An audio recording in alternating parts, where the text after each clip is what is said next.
So I was talking to a friend of mine um,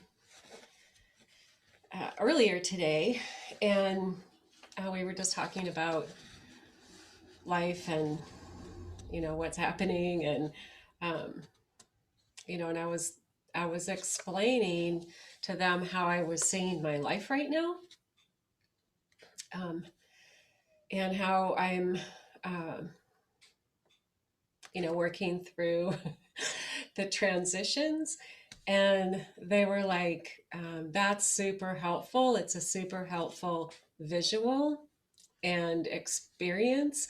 So I think you should make that your class. So that's that's how this class came about.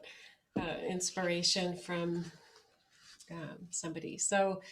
Uh, so that's what I'm going to talk about is a little bit about uh, making it real, real life example about me and what I'm doing, and hopefully you can glean from it. Uh, you can learn a little bit more about me, maybe, and you can glean from it um, something for your own lives also. So, as I was realizing driving around the last couple days and just noticing, I had been um, pushing and pulling a little bit on my life and wanting things to move a little bit faster, and uh, realizing that, I was getting caught up, as we all do, in, trying to make my life into the expression that I want to have for it. And,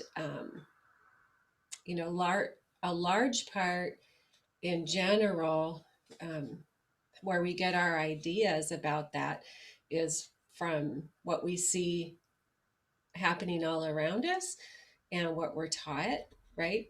Um, we see a path that we want to go on, and we see maybe, the career or how we want to be living, or how am I going to prove out my success while I'm here, kind of more like that. And then we tend to follow the programming that we see in the herd as it's going along, see what everyone else is doing or what society is defining for us as the way we should all be going now, or um, the trending educational trends, right? Because we've seen all that happen. The trades practically were obliterated, and we still need them.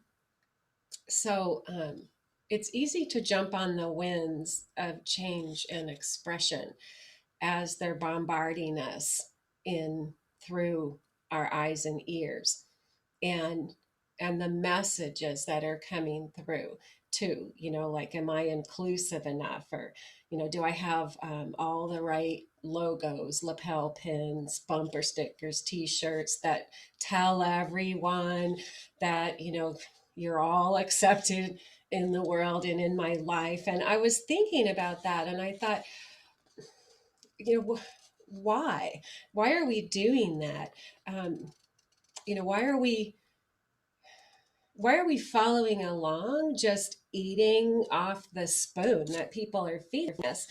And like, we're thoughtlessly pressing ourselves against this template that's offered, like we're all racist now, no matter what it is.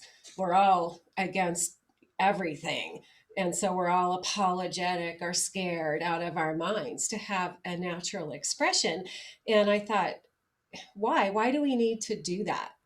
What's the difference between um, the life that we're the path that we're on and the life that we're achieving on this journey, and doing that, and isn't who I am enough, right?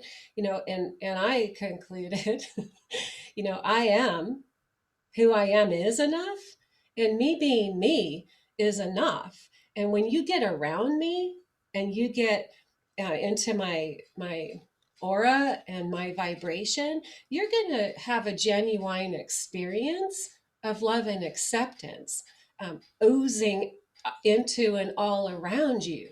I don't have to tell you. and I don't have to wear a pin, right? And I don't have to like have a whatever. Um, we need to be our loving divine self and focus on whatever the path is that we're on, and um, not be just attaching to the stuff that's blowing by. It's going to blow by different in a year or 6 months anyway. And we get emotion attached to what we're hearing and seeing and how we're feeling about it. And then that emotion is draining the gas tank of the energy that you have to build a life with. So, what I realized, I mean, I realized this for a long time, but what was made new to me um, recently is, my journey here is an internal one. I'm traveling from here to an internal destination.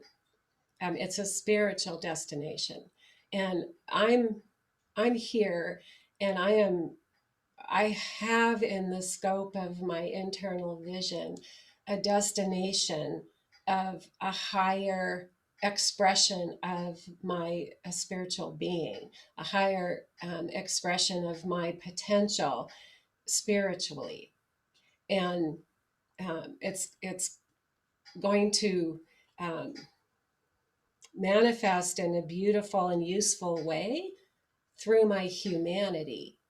But I'm on a path that's uniquely mine, but it is an internal path. It's not an external path. It doesn't matter what I do for the work of my hands. The internal path is that's the path I'm on. That's the journey I'm on. That's the ocean I am sailing. The destination is internal and higher, and um, everything else is rearranging the outside and without changing, traveling very far on the inside, a lot of energy expended on the outside.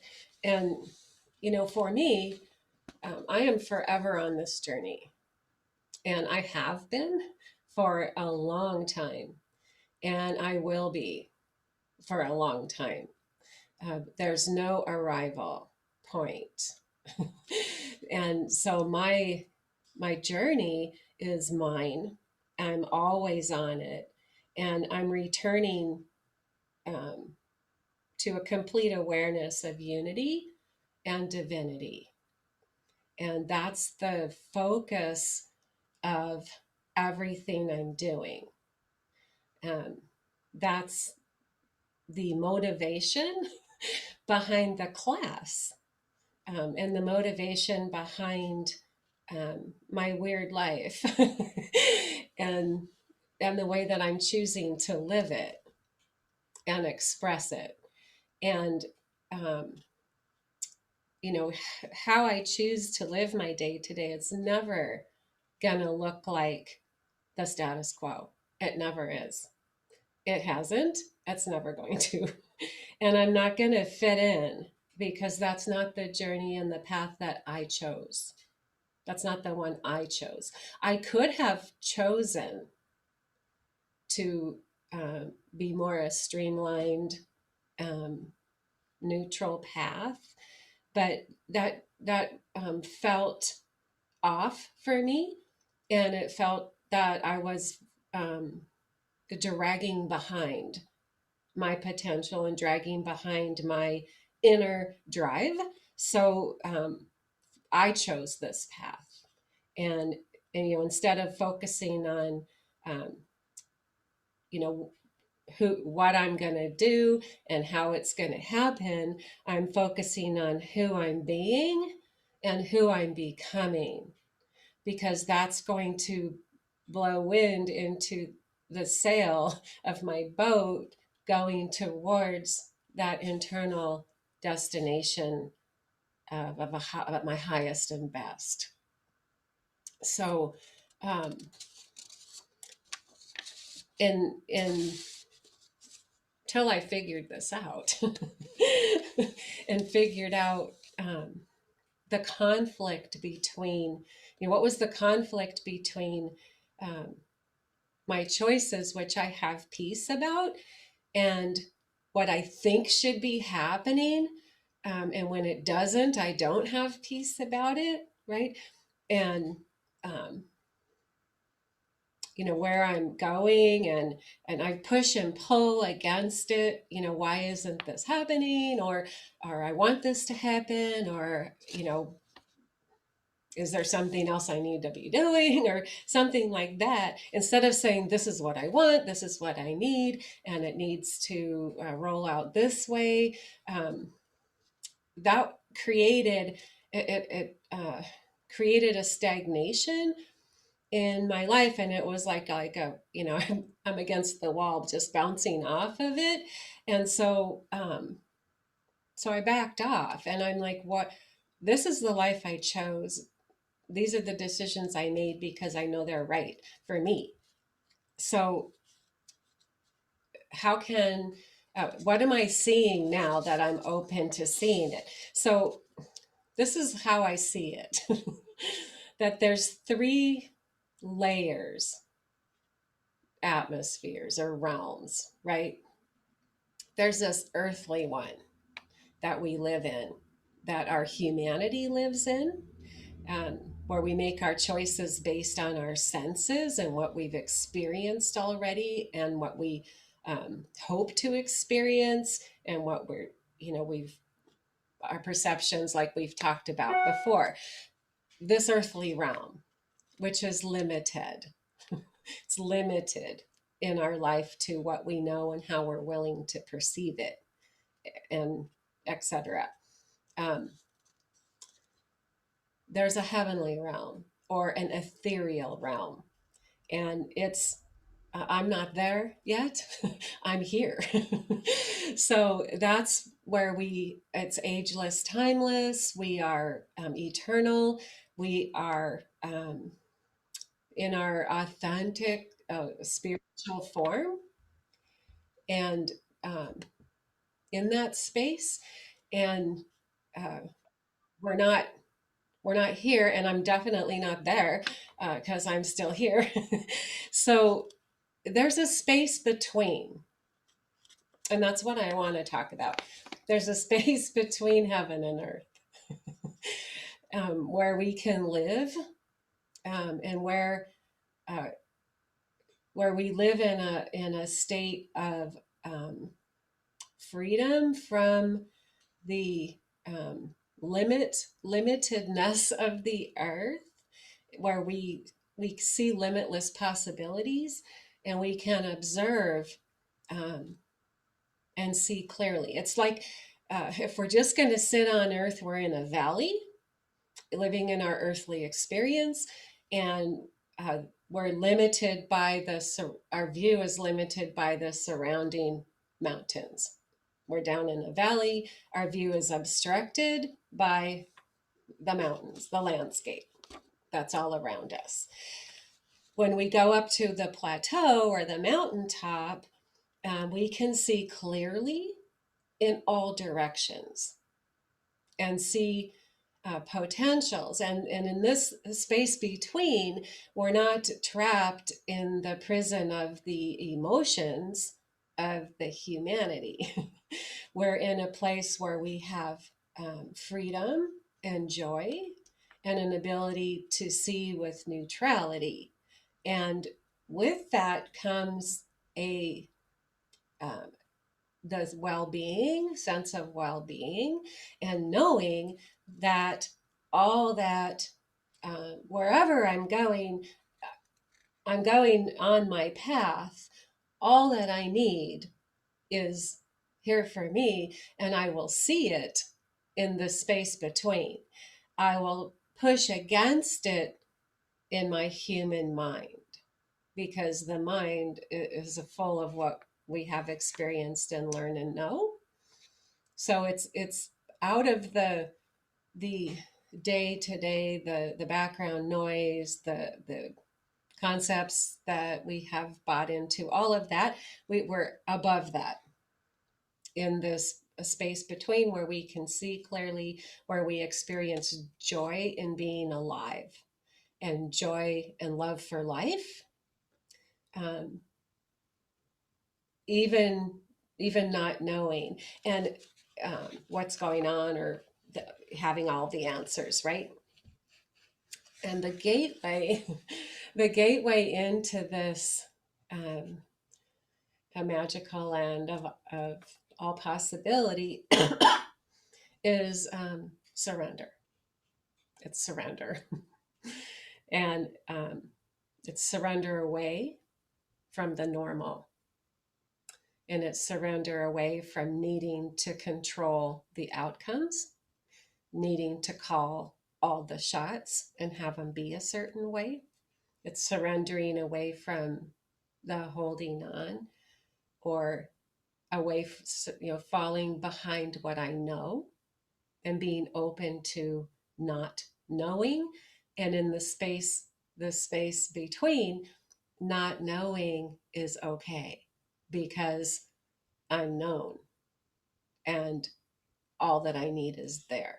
And it will come to the surface and unfold in front of me. It will have a hard time doing that if I'm pushing and pulling and trying to control and I want it this way and that's the only way, type of a thing. And we all get like that, especially when things are up in the air, because we feel it makes us feel secure to have some control. Try to have some control or something. But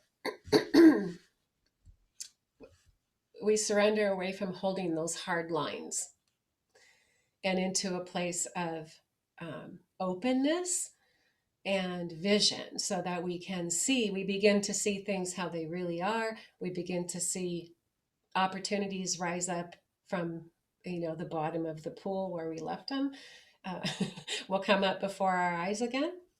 Um, new Old concepts or new concepts will float up, and we will have an awareness of them that is different than we had before.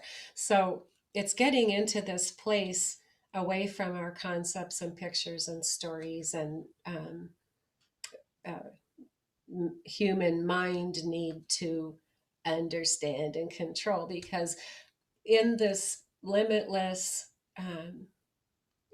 place of creativity, uh, is where we build a life and where we move forward on our path, where we make a choice of which path we're going to go on. And all of it is good and right, but we're doing it with all the tools, and not um, through our thinking mind, which is only what we've already experienced or been taught. We have to get up into a place where there's more, and there's more can come to us, so that we can expand the picture, expand the vision, um, and all of that. So, and at this point in my conversation, most people are going to respond and say, I'm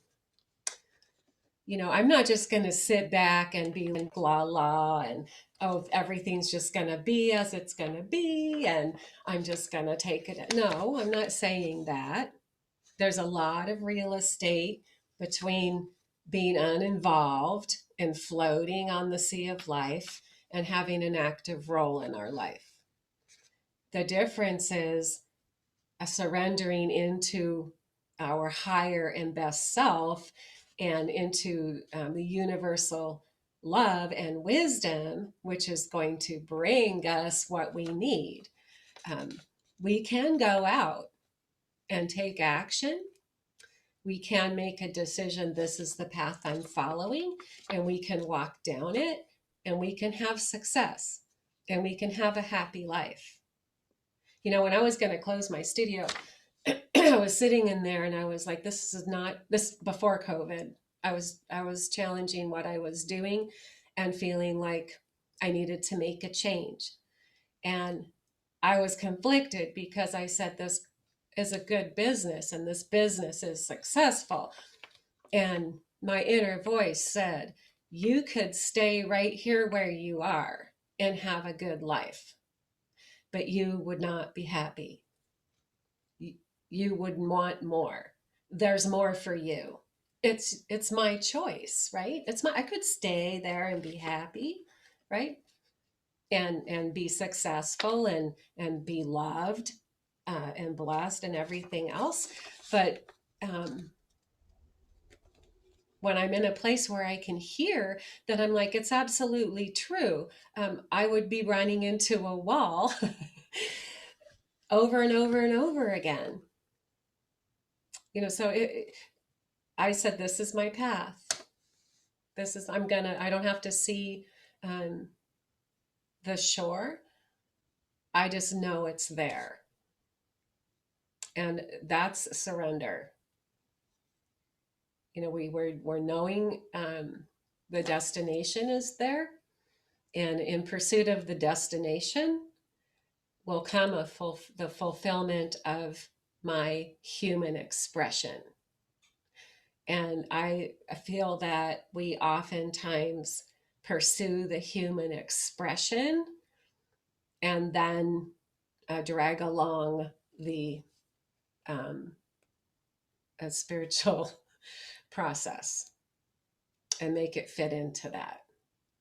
So it's reversing it and following the highest and best personal, um, personal, unique inner journey for each person, for each one of us, and the beautiful human expression is going to happen, and the people that are um, going to be coming across your path to receive whatever it is you have to give are going to be there.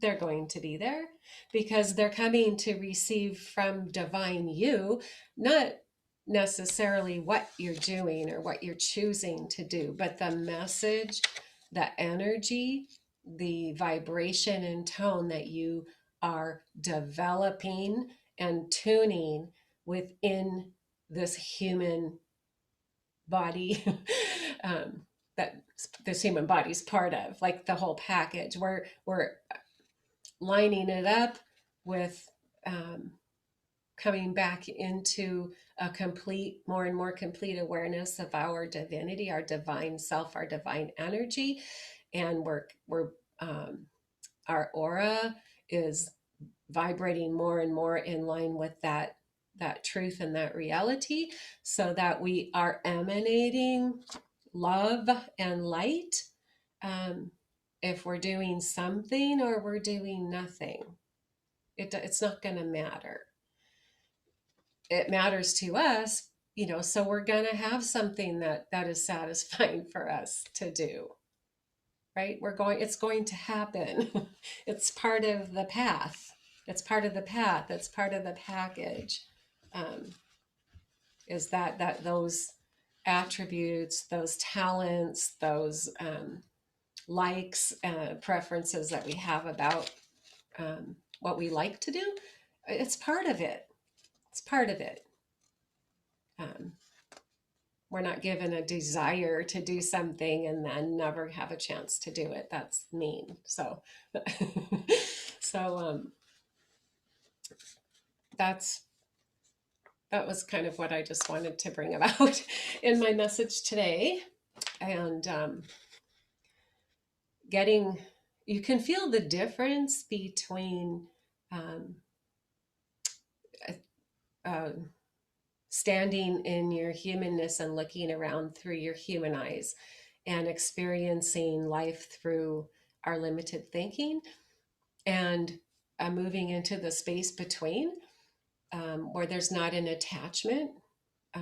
You can feel the difference, and that's where we can live and be and have joy and confidence and well-being and clarity and all of that good stuff. So that's my message today. Unmute, please.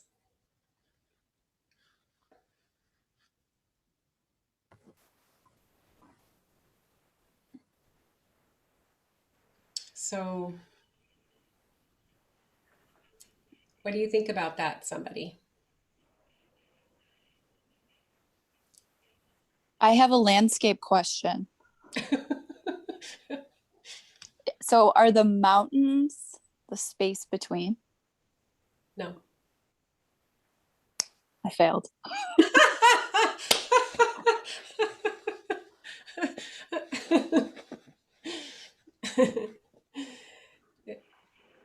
It's a space of not being completely attached to um, the senses and the concepts. And, people say you could go into meditation and get there, but we could live there. We can live there. We can live between the two, in the space between.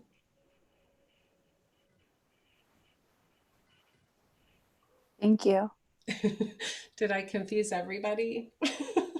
No, it's just hard to wrap my mind around. Well, my limited thinking mind, it's hard to wrap my mind around it. That's all. Yeah. It's just, it's out there, it's there, but I don't know. It's just hard to wrap my mind around it all. There's a lot of stuff. Mm-hmm. So if we go into meditation, right, and we close our eyes, right, we're shutting out the world, Mm-hmm. and we're reaching into that floaty space where we are. I think everybody's experienced the place of freedom, of love, right, and the burdens or the small box that we might be thinking that we're in um, isn't there anymore in that place, right? Mm-hmm.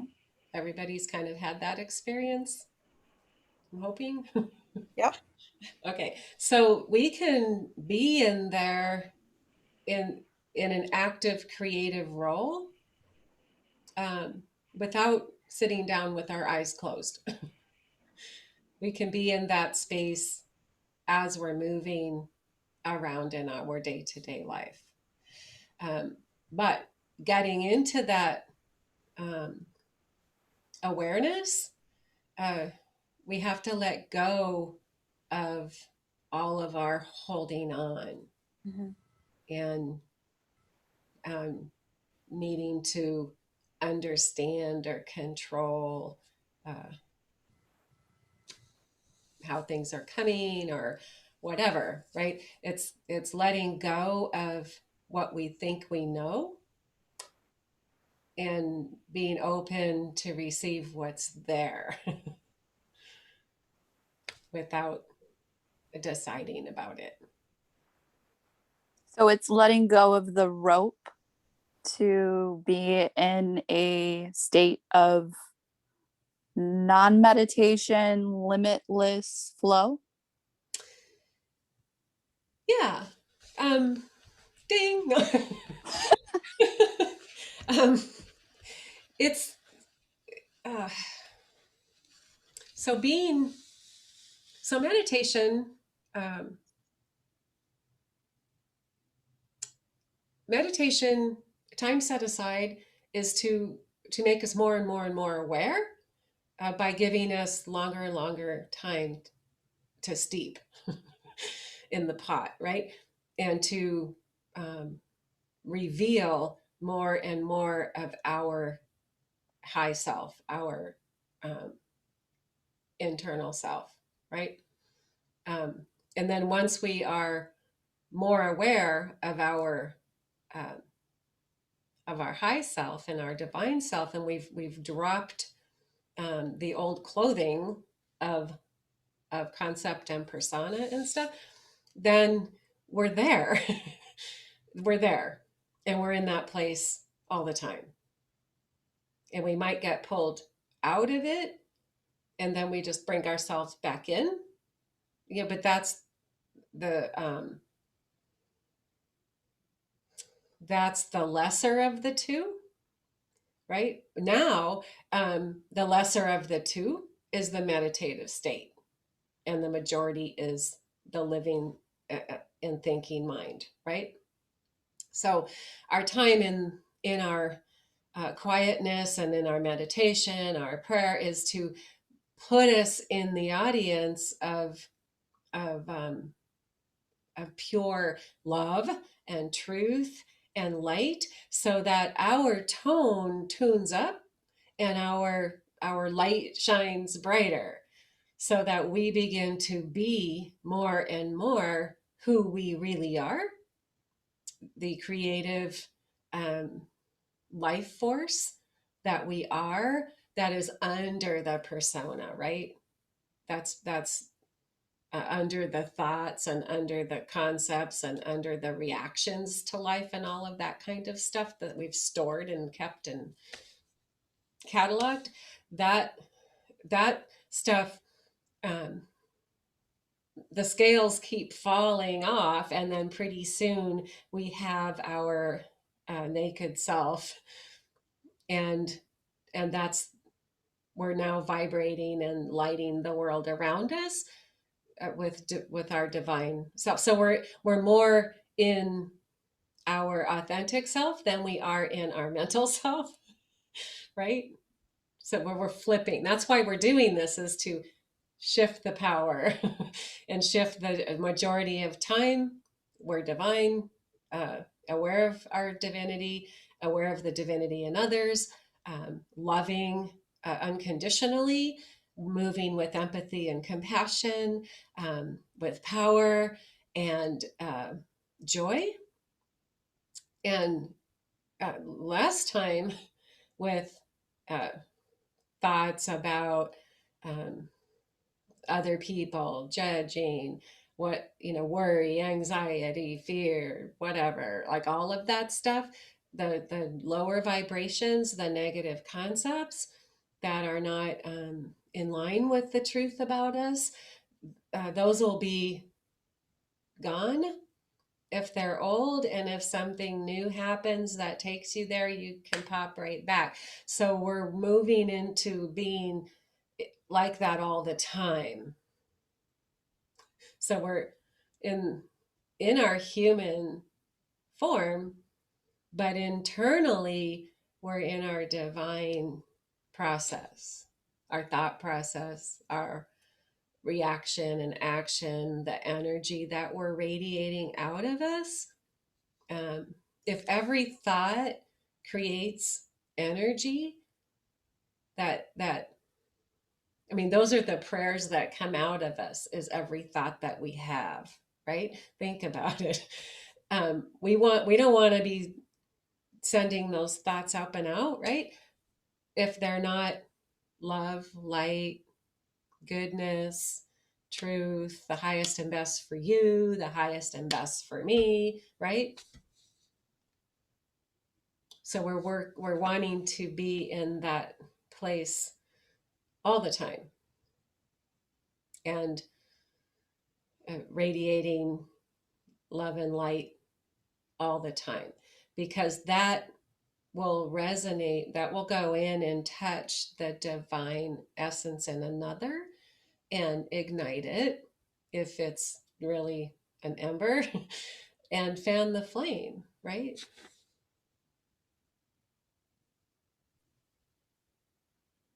Thank you. That helps paint a picture, because sometimes I get confused when we're talking about the different realms and like how we can be in our day to day. So it helps me understand it a little bit better. Yeah, it's an awareness I of think how we're being, maybe.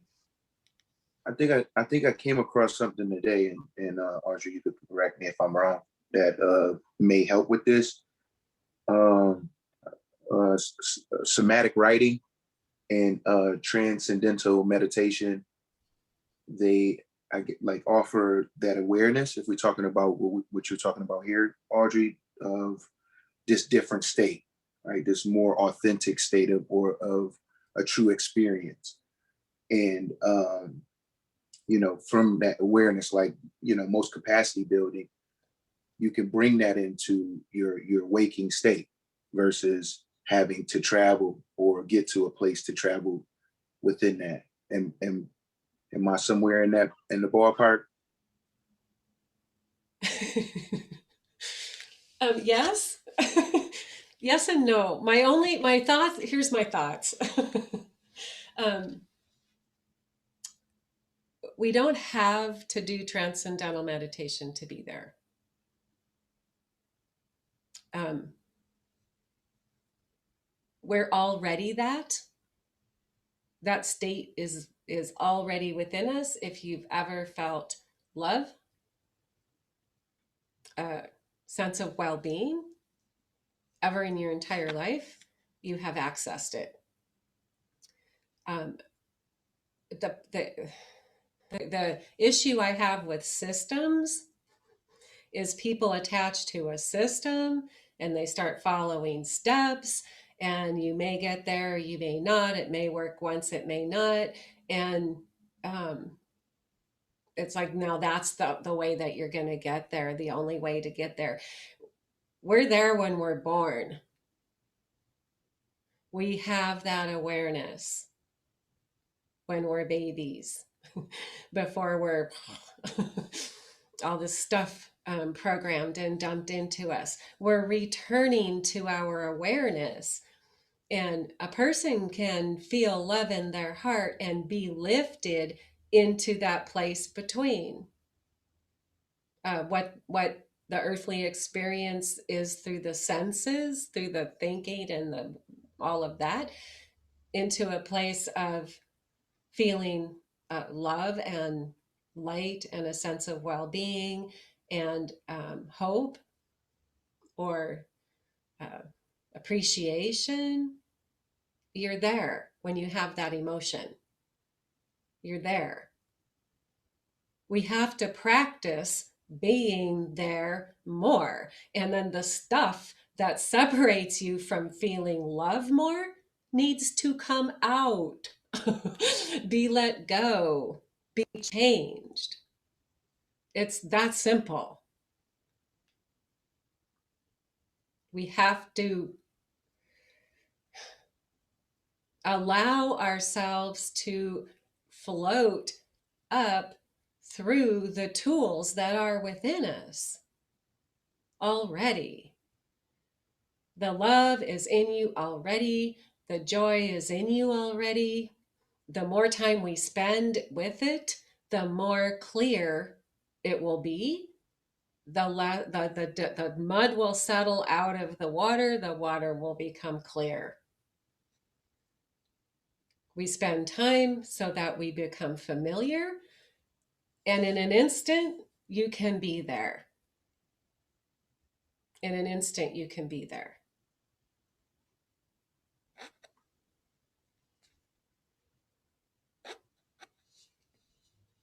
I mean, I was listening, I have this one author, it's like one of the first books I read, and, you know, I read his life story, and he's just like, I'll meditate 3 hours a day and blah, blah, blah. I'm like, yeah. So now listening to him, he's like, I'm not telling you what I do or anything. He's like, get over yourself, deal with your stuff, move the past away, become aware of this moment of beauty and joy that is all around you, every moment of every day. You're the system. Every person is going to have their own system, their own unique way, their own unique process. And then you can follow any method you want with people. But it's going to be stick and be meaningful. It's like working out, you know. As you go along the way, you realize the effort and you realize the gain, and you have it forever. The ability, right? Like learning anything. Give me the steps and that'll take me. You can follow all the steps you want, if it doesn't change you, if you don't open and surrender, nothing's going to be different.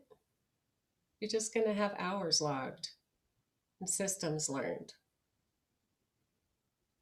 I mean, I realized that a long time ago. I was practicing this system. I'm like, this doesn't even feel natural for me. And my inner voice said, yeah, because it's not your system. Find your own. We are not, the divine doesn't limit itself to one party line, you know.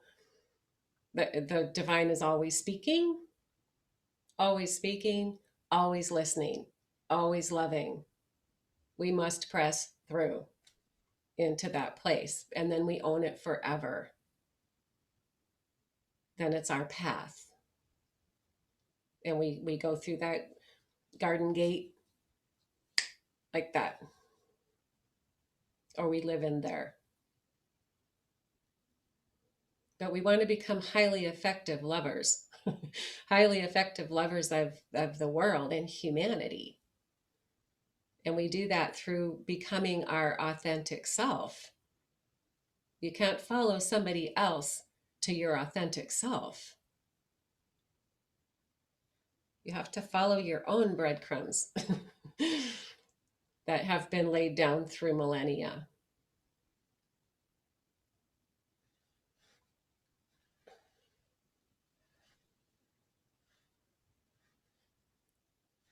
I mean, there's nothing we can do that's going to change anything. Nothing we can do. Like, we need to be.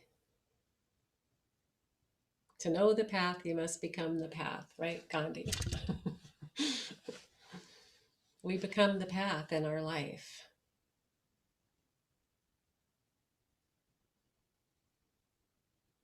And it's challenging. It's challenging, I promise. And it requires courage and you know, breaking down and surrendering and getting up and trusting and letting go. Like it's not easy at first, but then you gain momentum and then it becomes easy. And it becomes more. And then the balance is shifted. And it's more of authenticity and less of distraction, right? Because we're removing the distraction really with our personal practices and lives that we're building.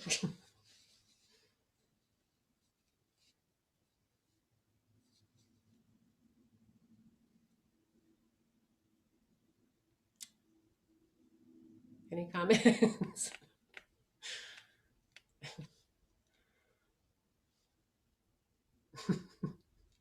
And you won't feel that totally at home either while you're in the transition because you're letting stuff go. It's uncomfortable.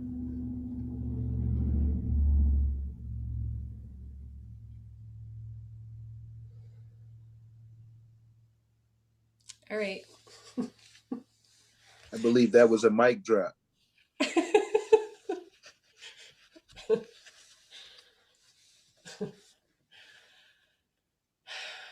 So the whole world is all about love. Our walk here is all about love. Just get into love and we'll find our way. So we're going to do a meditation. I'm going to just turn off the recording for that.